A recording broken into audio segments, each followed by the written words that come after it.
Bonjour à tous et bienvenue. Aujourd'hui, nous sommes rejoints par Dmitry Polyansky, le premier représentant permanent adjoint de la Fédération de Russie auprès des Nations Unies. Bienvenue, Monsieur Polyansky. C'est toujours un plaisir de vous voir. Merci. Vous avez récemment exprimé des préoccupations concernant la stabilité politique en Moldavie et je suppose que de nombreux observateurs l'ont fait, surtout depuis l'élection.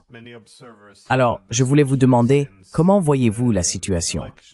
Que s'est-il passé en Moldavie au cours des dernières années?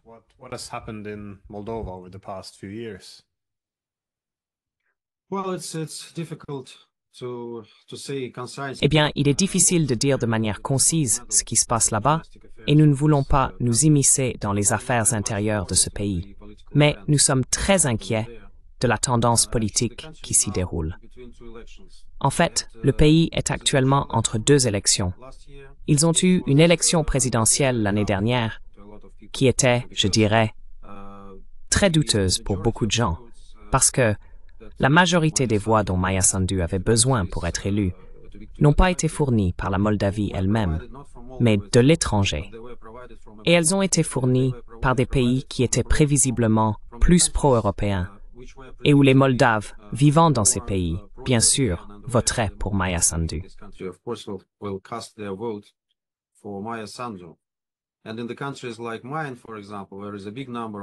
Et dans des pays comme le mien, par exemple, il y a un grand nombre de Moldaves qui étaient très désireux de voter. Il y avait très peu de possibilités de le faire, et l'ambassade était le seul bureau de vote où ils pouvaient déposer leur vote. Ainsi, le nombre de votes possibles contre Maia Sandu a été artificiellement limité. Je ne dirais pas que c'est une situation démocratique. Et pourtant, elle est arrivée, son élite est arrivée, d'une manière très serrée, je dirais. C'était comme une fraction de pourcentage. Et c'était aussi très douteux. Étant donné que ce pays est divisé, et qu'il est très divisé, il l'était, il l'est encore, presque 50-50, entre ceux qui soutiendraient de meilleures relations avec l'Union européenne et ceux qui veulent des liens plus étroits avec la Russie.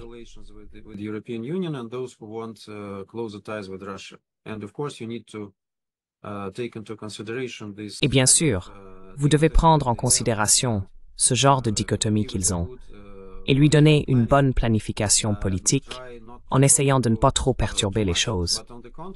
Mais au contraire, ce que la classe dirigeante essaye maintenant de faire, c'est d'attaquer tout ce qui est russe. Ils essayent d'attaquer les figures de l'opposition qui plaident pour de meilleures relations avec la Russie avant les élections législatives qui ne sont pas encore programmées, d'après ce que je comprends, mais qui devraient avoir lieu soit en été, soit en automne, à une date proche. Cela, bien sûr, électrise la situation électorale dans ce pays.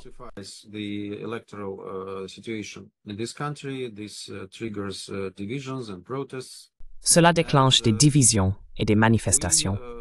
Et nous avons particulièrement réagi au fait que la dirigeante de la région autonome de Gagaouzie a été arrêtée et détenue pour des raisons clairement politiques. Elle-même, Madame Gutsul, a déclaré que les raisons de son arrestation étaient purement politiques. Nous ne pouvions pas ignorer cela. Nous avons vu quelle tournure la situation pourrait prendre si nous ignorions ce genre de situation. Nous avons donc soulevé cette question au Conseil de sécurité. Nous avons demandé des réunions à huis clos, des consultations à huis clos du Conseil de sécurité sur cette question. Ensuite, je me suis adressé à la presse, leur donnant les éléments de notre position.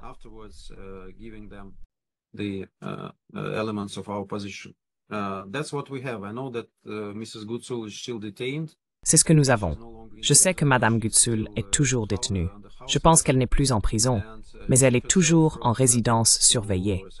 Elle-même a écrit une lettre au secrétaire général Guterres, racontant le genre de chasse aux sorcières qui se déroule dans son pays. C'est pourquoi toute cette tendance est très préoccupante. Nous ne pensons pas qu'il soit bon de poursuivre les politiciens de l'opposition de la manière dont cela se fait en Moldavie. Cela présage mal. Cela se profile comme une potentielle escalade de la situation dans cette partie de l'Europe et c'est proche de l'Ukraine.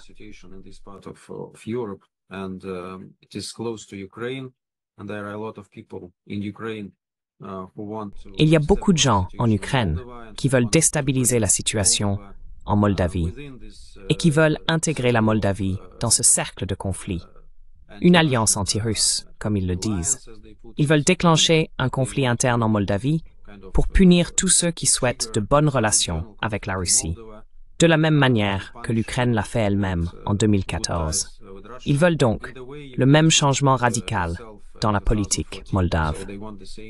C'est pourquoi, compte tenu de tout cela, nous croyons que nous avions toutes les raisons de tirer la sonnette d'alarme au Conseil de sécurité à cause de ce qui se passe dans ce pays et à cause des conséquences qui peuvent suivre si nous fermons les yeux sur ce qui se passe dans ce pays.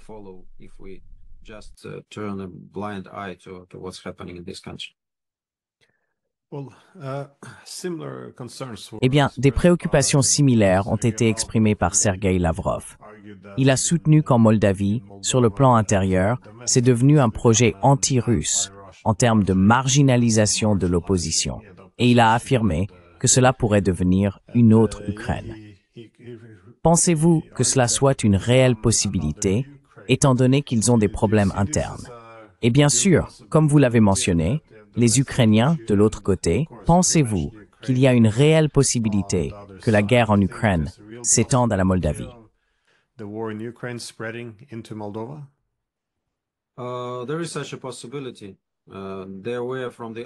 Il y a une telle possibilité. Dès le début, il y avait beaucoup de politiciens, beaucoup de nationalistes en Ukraine qui convoitaient les grandes ressources en munitions que la Moldavie possède depuis l'époque soviétique. En particulier, ils les ont en Transnistrie, une région séparatiste de Moldavie, qui a traditionnellement une base militaire russe depuis les jours où l'Union soviétique s'est effondrée. Ils essayaient donc de prendre le contrôle de cela, et bien sûr, rematau Niva.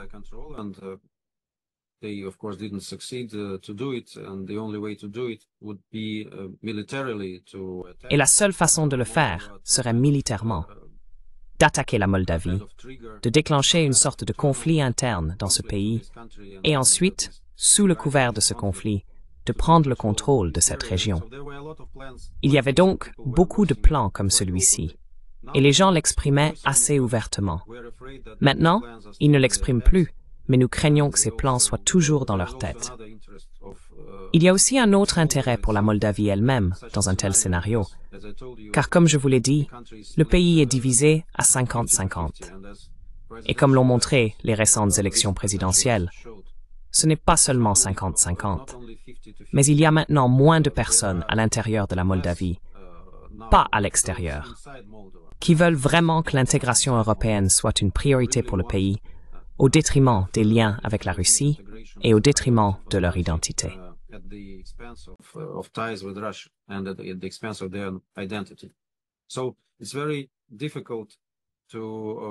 Il est donc très difficile de renverser la situation ici sans une provocation politique drastique. Et ce genre de provocation déclenchera exactement un conflit interne et tentera de punir ceux qui ne suivent pas les mêmes idées et qui ne sont pas d'accord avec ce type de direction de la politique moldave. C'est ce qui s'est passé en Ukraine en 2014, lorsque le coup d'État qui s'y est produit a déclenché des événements très graves. Une guerre civile interne, des actions comme à Odessa en 2014 et beaucoup d'autres choses négatives. Cela pourrait donc également être très dévastateur pour la Moldavie et nous espérons vraiment que la Moldavie évitera ce genre de scénario. Mais pour répondre à votre question, certaines personnes en Ukraine seraient très intéressées par le fait que la Moldavie suive l'exemple de l'Ukraine.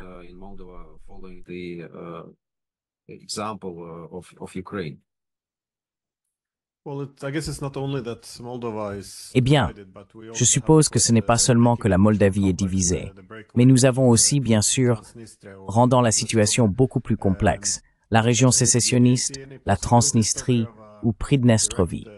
Voyez-vous des possibilités, cependant, d'une attaque militaire directe par l'Ukraine ou d'une instabilité en la coupant de l'énergie? Encore une fois, il y avait le mémorandum COSAC qui a été saboté.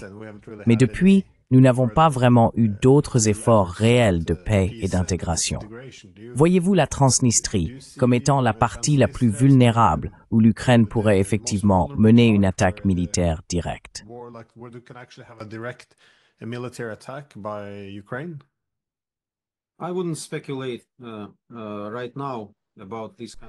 Je ne spéculerai pas en ce moment sur ce genre de scénario, mais nous ne pouvons rien exclure. Et encore une fois, il peut facilement y avoir une sorte de provocation ou une opération sous faux drapeau quelque part sur le sol moldave, avec la Transnistrie blâmée pour cela, avec toutes les conséquences compréhensibles. Les Ukrainiens sont maîtres des opérations sous faux drapeau et ils peuvent facilement mettre cela en œuvre en Moldavie, en Transnistrie également. L'outil du chantage énergétique a déjà été utilisé contre la Transnistrie au début de cette année. Vous savez que lorsque l'Ukraine a décidé de couper complètement les livraisons de gaz russe vers l'Europe, la Transnistrie était très vulnérable. Nous avons trouvé le plan B pour apporter cette ressource très précieuse en Transnistrie. Mais les autorités moldaves ne coopéraient pas, et il a été très difficile de pousser pour cette décision.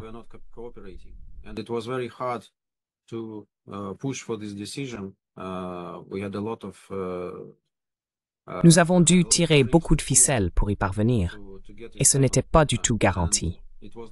Cela signifie donc que ce chantage énergétique est toujours dans la boîte à outils des autorités moldaves et ukrainiennes en ce qui concerne la Transnistrie. Mais les Transnistriens sont des gens très résilients, et ils vivent dans une telle situation, comme vous l'avez justement dit, depuis 1991. Ils ne sont donc pas prêts à sacrifier leur identité, leurs idéaux et les perspectives de leur lien avec la Russie pour des promesses faibles que certains politiciens essaient de faire à cette région sécessionniste. Et en fait, je pense qu'aucun politicien en Moldavie ne peut ignorer le fait que le pays est divisé presque à 50-50.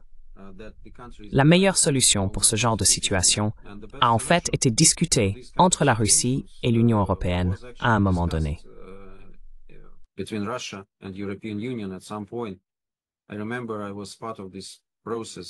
Je me souviens que j'ai fait partie de ce processus, et c'était en 2022-23, lorsque nous avons travaillé sur les feuilles de route pour les espaces communs.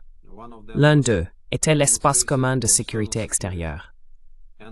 Et je me souviens très bien que dans le préambule de cette feuille de route, il y avait une indication claire, un accord clair entre la Russie et l'UEPEMA, selon lequel nos voisins ne devraient pas être mis dans une position de choix entre la Russie et l'Union européenne. Et nous étions prêts à nous en tenir à cette compréhension, qui, je pense, aurait été une solution parfaite pour l'Ukraine, par exemple. Elle pourrait bénéficier à la fois de bonnes relations avec la Russie et de bons liens avec l'Union européenne, à condition qu'elle suive certaines règles économiques et politiques évidentes. Mais l'UMSOE a décidé à un moment donné que ce n'était pas le manuel pour eux pour ce bloc.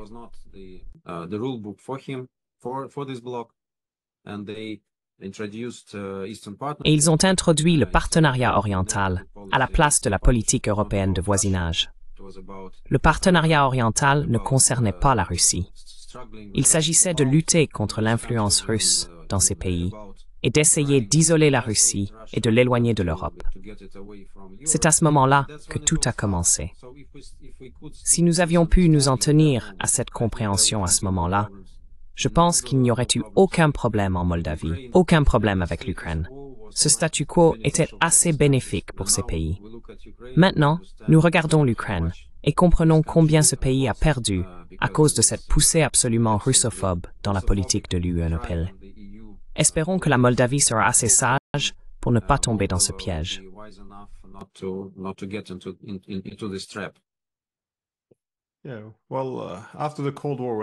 Eh bien, après la guerre froide, lorsque l'OTAN et l'UPOE ont commencé à s'étendre, la principale préoccupation était que nous recréions les lignes de division de l'Europe, que nous avions pendant la guerre froide. Et je suppose que ces pays qui sont coincés le long des lignes de division entre l'OTAN et la Russie maintenant, qui sont aussi des sociétés très divisées, comme vous l'avez justement souligné, sont principalement la Moldavie, la Géorgie et l'Ukraine, bien sûr. C'était en 2005, n'est-ce pas? L'accord sur les espaces communs entre l'Ukomakomerb et la Russie. Oui, parce que je me souviens de cet accord. Il disait qu'il devait harmoniser les relations. Un côté ne devrait pas poursuivre des efforts d'intégration au détriment de l'autre côté. Encore une fois, il est difficile de soutenir que cet accord a été respecté. Mais évidemment, le fait de ne pas le faire a contribué à la guerre en Ukraine, mais aussi possiblement en Moldavie. Merci. Possibly Moldova. Do you see the possibility of... Sorry. I just wanted to say that Je voulais juste dire que cette compréhension a été largement sapée après l'élargissement de l'Union européenne en 2004, lorsque plusieurs pays russophobes ont rejoint l'UPM. Et ils sont entrés dans l'UPM avec tous leurs virus et tous les problèmes qu'ils avaient dans leur relation avec la Russie.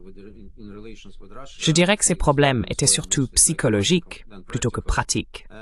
Et nos collègues d'Europe occidentale nous assuraient à ce moment-là que dès que ces pays entreraient dans l'Union européenne, leur comportement changerait, car ils n'auraient plus peur de la Russie.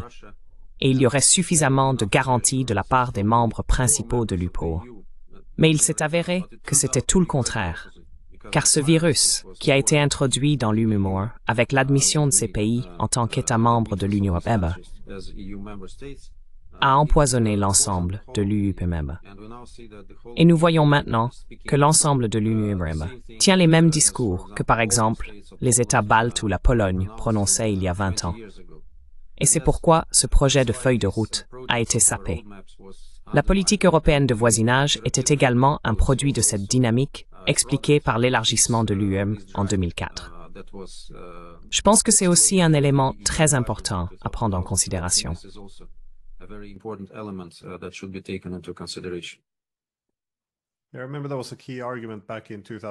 Je me souviens qu'il y avait un argument clé en 2004, lorsque les États baltes ont rejoint l'UPM et l'OTAN, que les minorités russes vivant dans ces pays obtiendraient la meilleure garantie de leurs droits fondamentaux, comme le droit de vote et de travailler dans le gouvernement, si elles pouvaient rejoindre l'UMERB et l'OTAN en tant que club démocratique. Mais, encore une fois, 21 ans plus tard, elles n'ont toujours pas ces droits en tant que citoyens.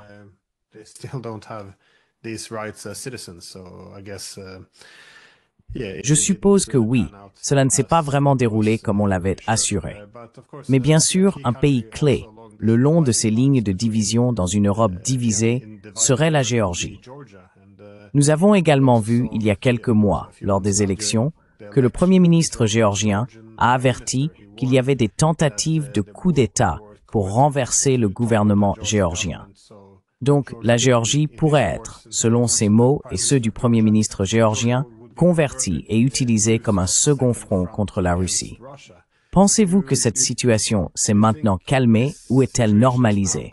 Comment interprétez-vous la situation?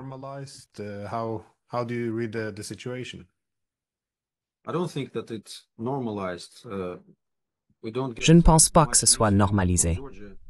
Nous ne recevons pas beaucoup de nouvelles, franchement, de la Géorgie en ce moment. Mais je sais que la situation est encore très tendue. Ceux qui ont perdu lors des récentes élections veulent toujours se venger, et ils continuent d'essayer de mobiliser les ressources qu'ils ont. Je ne sais pas comment la situation avec l'USAID, la démolition de l'USAID, a influencé la Géorgie, espérons-le, de manière positive. Mais il y a encore des plans pour renverser les autorités. Beaucoup de membres de l'opposition ne sont pas satisfaits de ce qui s'est passé et ils veulent continuer la cause de Mikhail Saakashvili. Donc la situation est loin d'être terminée en Géorgie et la lutte continue. Cependant, le gouvernement géorgien s'est avéré très sage.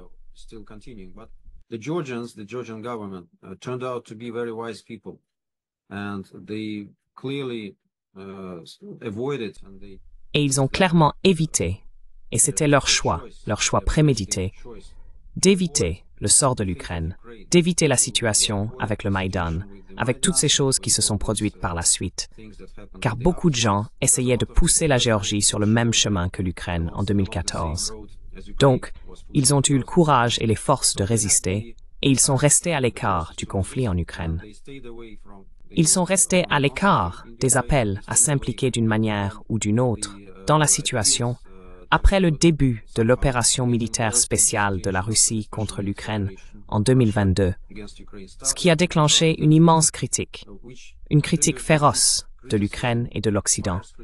Et beaucoup de gens voulaient vraiment se venger des autorités géorgiennes. Mais ils ont réussi à lutter contre cela. Ils maintiennent des relations pratiques assez bonnes avec la Russie. Il y a des vols directs entre Moscou et Tbilissi.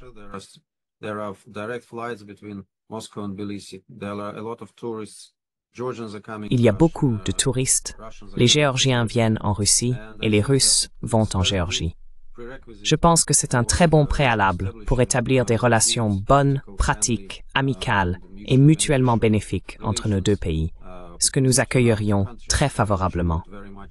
Il y a bien sûr des obstacles sur ce chemin, des obstacles assez évidents, et les gens devront penser de manière innovante pour trouver une solution. Mais l'élan général est très encourageant. Bien sûr, cela inquiète les gens en Europe et auparavant aux États-Unis. Et je pense que certaines personnes sont encore très perturbées aux États-Unis à cause de cette perspective, et elles essayent de faire de leur mieux pour faire dérailler ce processus de normalisation progressive entre la Russie et la Géorgie. Mais les Géorgiens sont clairement majoritairement intéressés par un tel scénario par rapport à ceux qui veulent le faire échouer.